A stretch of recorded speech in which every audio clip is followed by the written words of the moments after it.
rated 30 mpg or better. With so many gas-saving options, it's no surprise we're the #1 choice among consumers. Get spectacular savings this 4th of July weekend on new Toyota vehicles. Lease the fuel-efficient 2011 Camry LE for $189 a month. Plus, get $500 customer cash. We have lots to choose from, so hurry in today. Why is Toyota the most fuel-efficient full-line automaker? Maybe it's because Toyota offers 25 vehicle choices highway-rated 30 mpg or better. With so many gas-saving options, it's no surprise we're the #1 choice among consumers. Get spectacular savings this 4th of July weekend on new Toyota vehicles. Lease the fuel-efficient 2011 Camry LE for $189 a month. Plus, get $500 customer cash. We have lots to choose from, so hurry in today. While you can't change your age, you can do this. Who here would like to look 10 years younger? Best part, no surgery required. On The Doctors. Monday at 4 on CBS 12. We have a huge philosophical divide. Labor Armageddon. The NBA joining the NFL by locking out its players. Which league will be hurt the most? Our panel weighs in. I think the NCAA actually is going to have to look at a different way of penalizing schools.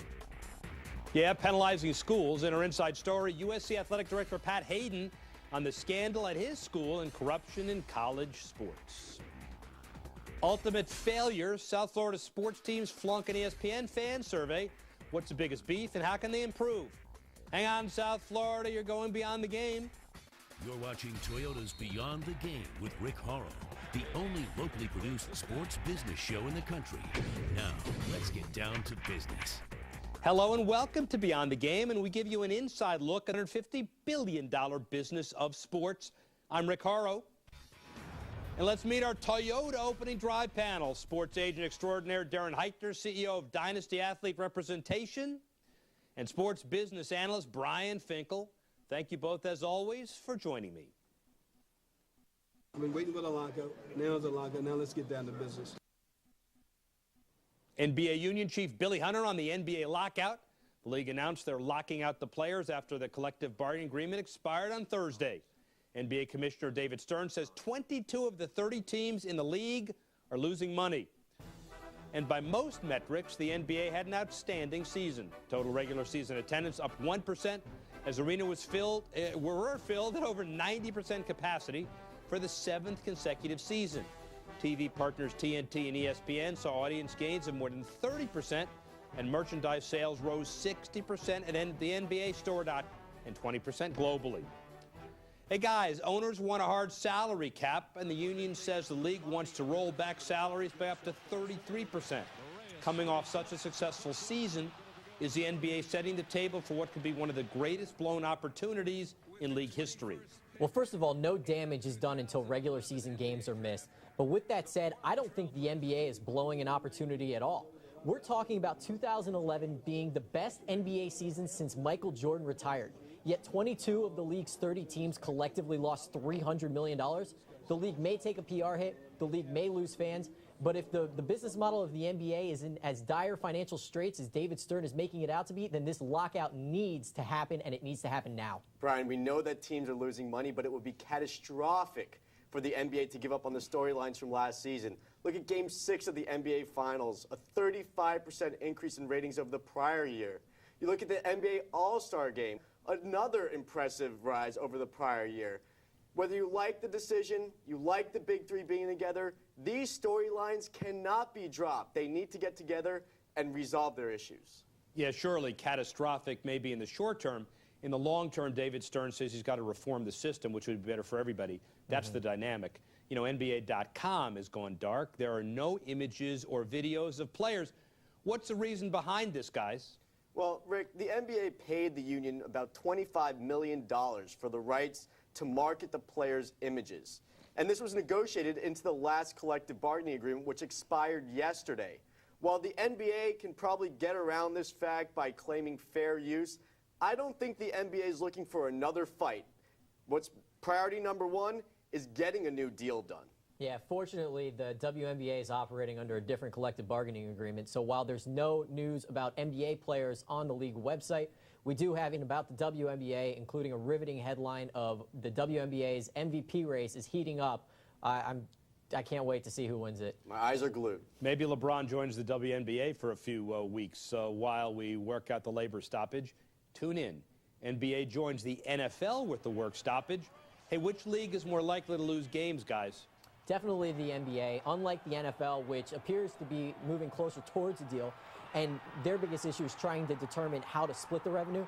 The NBA wants to revamp the entire system. Plus, the shorter NFL season makes each NFL game lost that much more critical. I would definitely say that the NBA is going to lose more games. And I agree. I mean, as Brian said earlier today, the NBA owners are claiming that 22 out of 30 teams are losing millions of dollars annually. The NBA wants a hard cap, a hard salary cap, and also for players to take less money.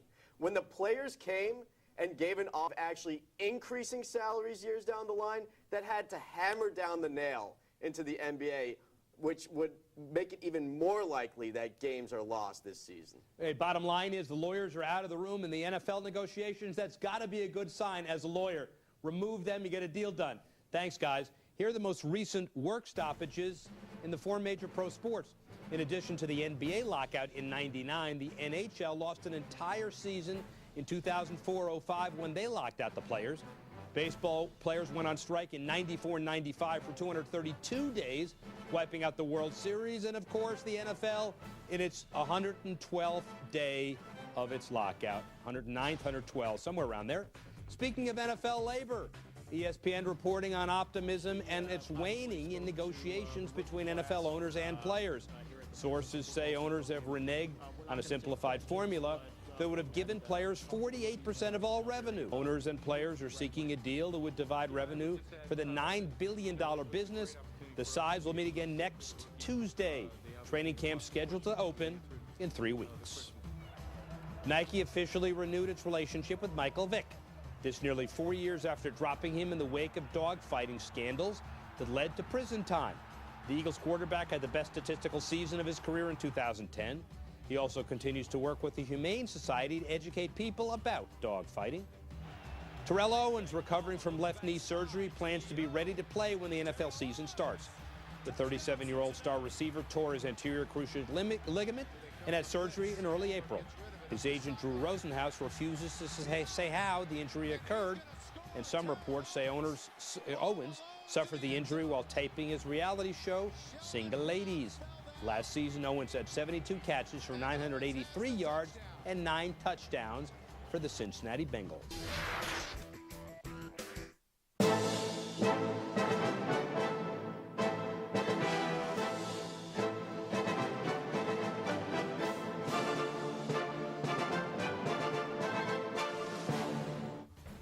ESPN released its annual fan survey. It ranks all 122 professional sports teams in a variety of categories, including ownership, affordability, and stadium experience. It was a mixed bag for the 4 teams in South Florida. The Heat did the best at 44th overall, the Marlins next at 69th, the Dolphins and Panthers did the worst, 101st and 111th respectively. The Panthers ranked 27th out of 30 NHL teams, scoring poorly in coaching, ownership, and expectations of a title. Hey guys, let's start with the Dolphins. 101st out of 122. They rank low across the board, but especially in fan relations and stadium experience. How concerned should owner Stephen Ross be with those? Stephen Ross should only be a little bit concerned because this is a non-scientific survey which should be taken with a grain of salt. Further, realize that the rest of the nation hates South Florida sports, especially after what happened with the Miami Heat this season, and a little bit could trickle over to the Miami Dolphins sentiment as well. Even South Florida fans cannot stand the Dolphins after going 1-7 at home this past season. Something has to change. And if Stephen Ross and Mike D are running the Dolphins based on the results of this survey, then they've got bigger problems than the results of the survey itself. Having worked with the Dolphins a couple of times in their upper management, I can assure everyone that I know that the fan experience and guest relations are of paramount importance to the team, and you have to look no further than the orange carpet and the celebrity investors. Some people might think it's tacky, but that along with the fan vision is just proof of how Stephen Ross and the Dolphins really are concerned about the fan experience at games. Agree. Stephen Ross is a fan-oriented owner, and he certainly wants the team to be successful. You can see him after a loss. You understand that. Had good numbers, which you would expect coming off a successful season. And are you ready to say the Heat have surpassed the Dolphins as the top team in South Florida? Absolutely. Signing LeBron James and Chris Bosh, bringing back Dwayne Wade, brought the excitement surrounding the Heat to new levels. It's arguably the biggest story in South Florida sports in recent memory, if not ever. And with the Dolphins and other teams down in recent years, I think the Heat are really taking advantage of it. The Heat are the South Florida's team right now. I agree. The Heat made the finals. They won the championship in 2006. The last time the Dolphins made the championship, 1984, a year before I was born. Wow. You were born in 1984? I thought it was like 1992 or 93. Here are the franchises that scored the worst in each sport. Bengals, Maple Leafs, Kings, and Mets. Bengals ranked dead last overall in fan relations, players, and the title track. By the way, the franchise, the Packers in the NFL, the Lightning in the NHL, the Angels in Major League Baseball, and the Spurs in the NBA.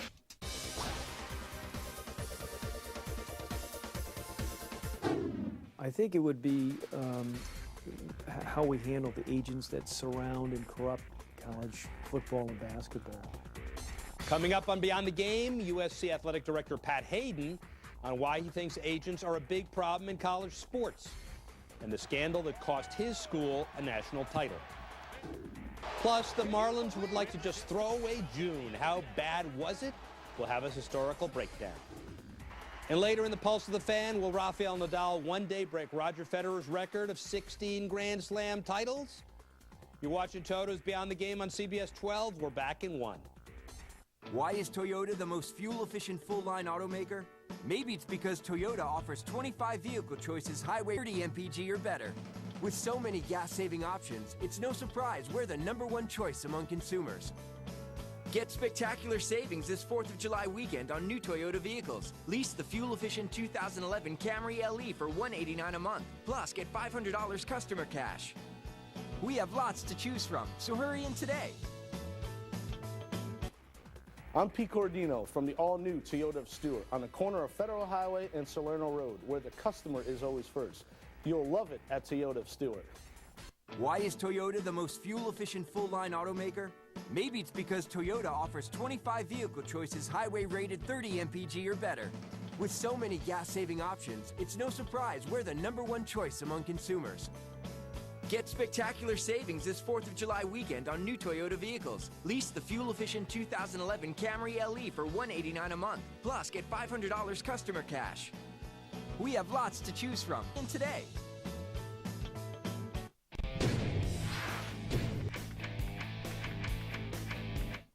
We are closing in on the All-Star break in the baseball season. Many of the highly paid stars of the game are struggling to perform in the manners fans and fantasy stat hounds would desire. Here, the most expensive bust leading the way is Boston's Carl Crawford. The Marlins' Hanley Ramirez is also on the list, hitting barely above 200. And it gets away. How about this?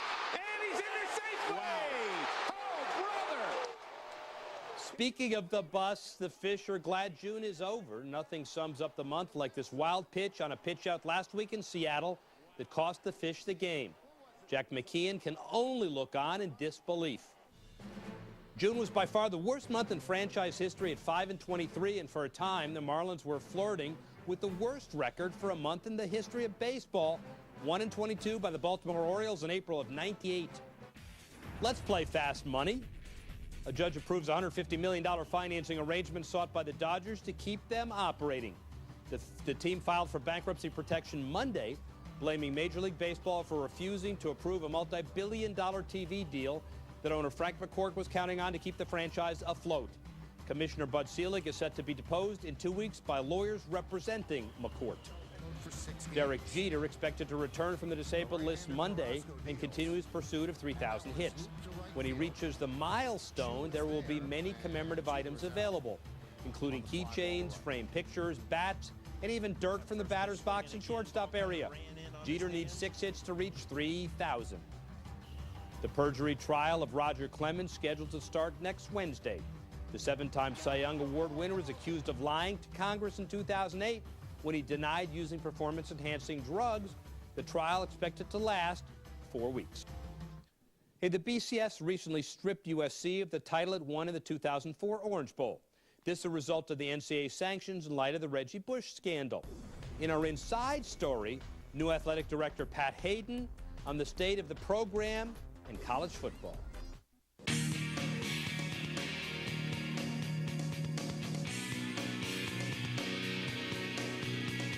Well, growing up and doing your paper route and selling shoes in New York, did you ever think you'd earn 2 national championships at USC, be the Rose Bowl co-MVP, Rhodes Scholar, magna cum laude at USC, starting Rams quarterback, USC AD, among others? You know, my life has been fortuitous circumstance. One thing is, some people kind of set out a goal and a plan for their lives, and they follow the plan. I've been bouncing off events my whole life, including this most recent opportunity of being athletic director at USC. This is not on my radar. Wasn't seeking the job. As I said, fortuitous circumstance allowed me to, the president of the university came to me a couple times to try to get me to do it, and finally I said yes. But, you know, when I look back, there hasn't been one great plan, but it's been a lot of wonderful events that have happened to me.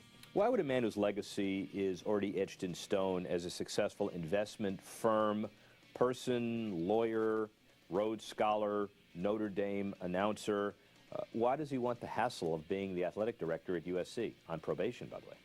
Well, I think it really is a different new challenge. I'm at the stage of my life, I was 57 years old when this opportunity came across my desk. I loved what I was doing, but you know, you only get so many chances in life to really do something completely different and still feel prepared for it. And I feel prepared, although I've got much to learn. I understand that. So I think it was that exciting energy and you know, that new challenge. And also, I mean, the university means a lot to me. I'm a grad. My wife there. You know, my kids went to school there. I was on the board there for 19 years. So I feel like I have a great affinity and affection for USC. A college football program is on 4 years probation stemming from violations of past administrations, yet the current players are being penalized. Is that fair, and how do you explain that to the players? Well, it really is, in a lot of ways, just, it's hard to explain it to a current player who had nothing to do with it, might have been in junior high school when these things were happening. So I feel particularly badly for our seniors who are really in a worse situation. Not only they get the ramifications of the penalties and cast under that cloud, but can't play in a bowl game this year as well. You can't explain it, to be perfectly honest. I think the NCAA actually is going to have to look at a different way of penalizing schools, because really the innocent kids are the ones that are really getting punished. Now, you've spoken to Reggie Bush, and the media reports say he was contrite, but he didn't offer an apology. In your estimation, does he need to offer an apology to USC?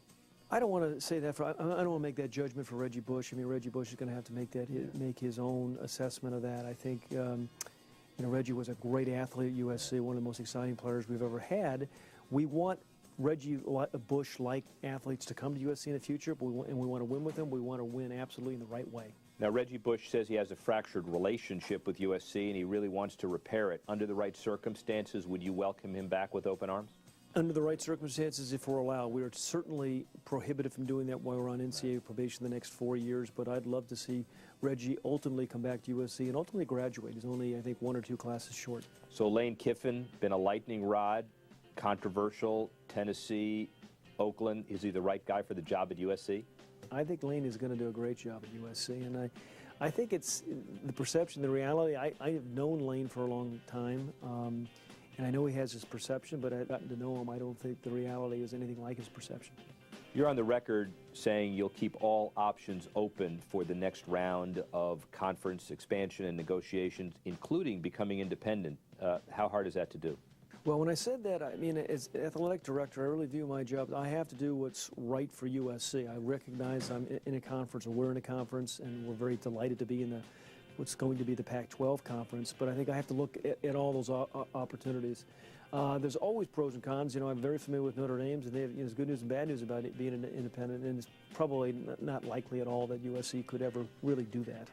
All right, so what's the biggest crisis and challenge that you face in USC athletics right now? I think the biggest challenge is with the football program and the NCAA sanctions going forward. We're going to lose 30 scholarships over the next 3 years out of 85 scholarships. So we're going to be down in the 55 to scholarship players playing against other institutions with 85. That's going to be a real challenge for us over the next 2 to 5 years. And what about image and the perception? That's important too, right? We're trying. It's not really done by me. It's really going to be done by our athletes, by our coaches, by doing the right thing, keeping our nose clean, and winning in the right way. I mean, USC's won in the right way in the past, and we're going to in the future.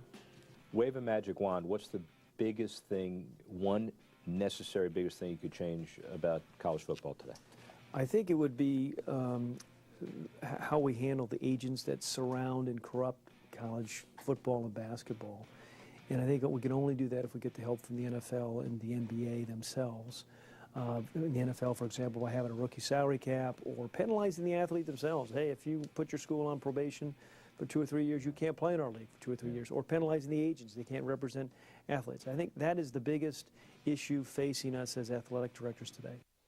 NCAA dropped the hammer on USC last year. Southern Cal had to vacate all their wins from 2004 and 05.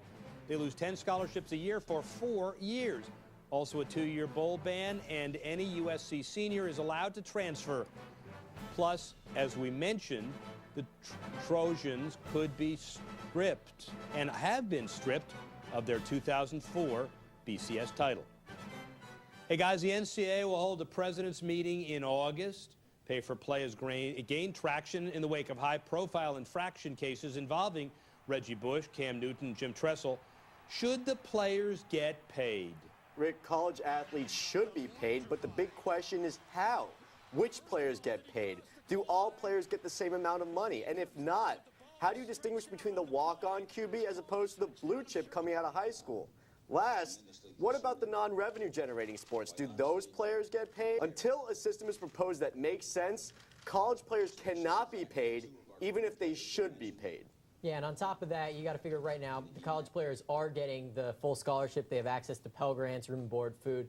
I have a bigger problem with the fact that the likenesses of players are still being used after they have graduated and become professionals. But no matter what you do, whether you pay players or not, these scandals are not going to stop. The ones you alluded to of Reggie Bush, Jim Tressel, Cam Newton, players will still find ways to get money regardless of if they're getting paid or not. Interesting. Big conundrum. Do you throw the concept out because you can't work out the details? Just have to see. Pulse of the Fan next. You're watching Toyota's Beyond the Game. We're back in 2 minutes. Come, discover the world of Leveza. Because if you have high cholesterol or diabetes, you could also be at risk for very high triglycerides, too much fat in the blood. Leveza, along with diet, is clinically proven to lower very high triglycerides in adults, but has not been shown to prevent heart attacks or strokes. Leveza is a prescription medication that's made from a natural ingredient, omega-3 fish oil. Leveza is purified, concentrated, and FDA approved. Leveza isn't right for everyone.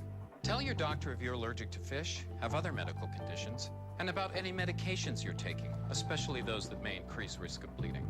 Blood tests are needed before and during treatment. In some, LDL or bad cholesterol may increase. Possible side effects include burping, upset stomach, and change in sense of taste. Think you have very high triglycerides? Ask your doctor about Leveza. Why is Toyota the most fuel-efficient full-line automaker? Maybe it's because Toyota offers 25 vehicle choices highway-rated 30 mpg or better. With so many gas-saving options, it's no surprise we're the #1 choice among consumers. Get spectacular savings this 4th of July weekend on new vehicles. Lease the fuel-efficient 2011 Camry LE for $189 a month. Plus, get $500 customer cash. We have lots to choose from, so hurry in today. Why is Toyota the most fuel-efficient full-line automaker? Maybe it's because Toyota offers 25 vehicle choices highway-rated 30 mpg or better. With so many gas-saving options, it's no surprise we're the #1 choice among consumers. Get spectacular savings this 4th of July weekend on new Toyota vehicles. Lease the fuel-efficient 2011 Camry LE for $189 a month. Plus, get $500 customer cash. We have lots to choose from, so hurry in today.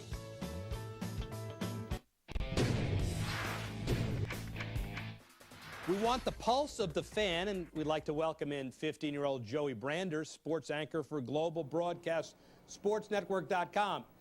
Hey, Joey, Rafael Nadal meets Novak Djokovic in the Wimbledon final tomorrow. What chance do you have to eventually surpass Roger Federer's record of 16 Grand Slam titles? Well, Rick, barring an injury that have plagued his career so far, I will personally guarantee Nadal breaking Federer's record of 16 Grand Slams. As I said, the only question would be his injury problems. We saw he almost had to default from Wimbledon this year due to an injury to his foot. Now, Nadal is on pace to break Federer's mark. He's 25 right now, just turned 25 last month on June 3rd. At this point in Roger Federer's career, he only had 9 Grand Slams. Rafael Nadal has 10 at this point and could get his 11th tomorrow against Novak Djokovic. So I definitely think Nadal will get 16 plus. Well, you see the major record championship record is pretty good. And I'm sure he really cares that you're going to personally guarantee it. We got to forward this to him. But even more important than that, who wins tomorrow, pal? Well, Rafael Nadal has a record against every top 10 player, including Novak Djokovic, and I think he gets the win in 4 sets tomorrow. All right, we'll have to see, my man. Talk to you next week. Up next, this day in sports history.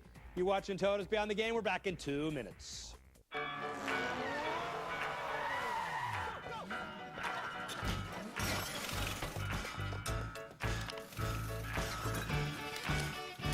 Completing an ATM deposit in record time. That's a step forward. With deposit-friendly ATMs, you can make ultra-fast, secure deposits with no slips or envelopes. Take a step forward and chase what matters. Why is Toyota the most fuel-efficient full-line automaker? Maybe it's because Toyota offers 25 vehicle choices highway-rated 30 mpg or better.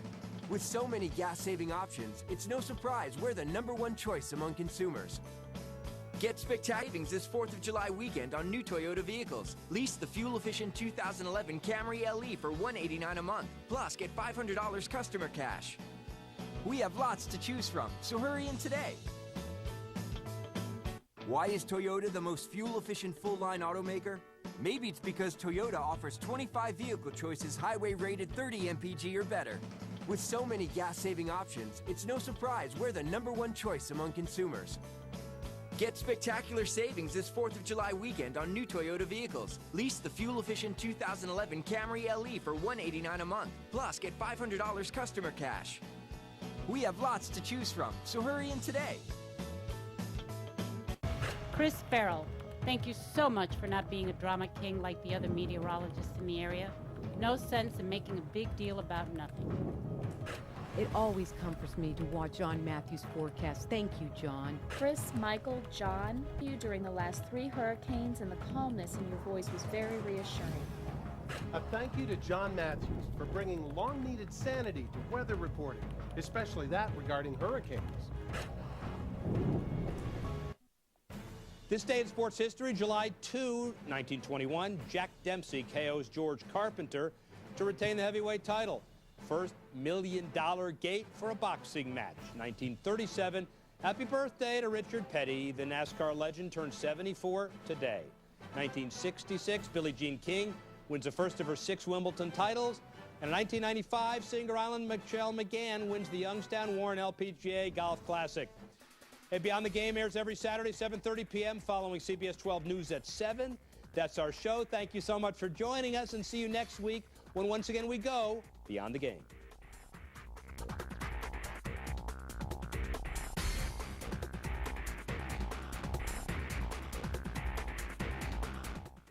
It's Bear's 4th of July weekend sale.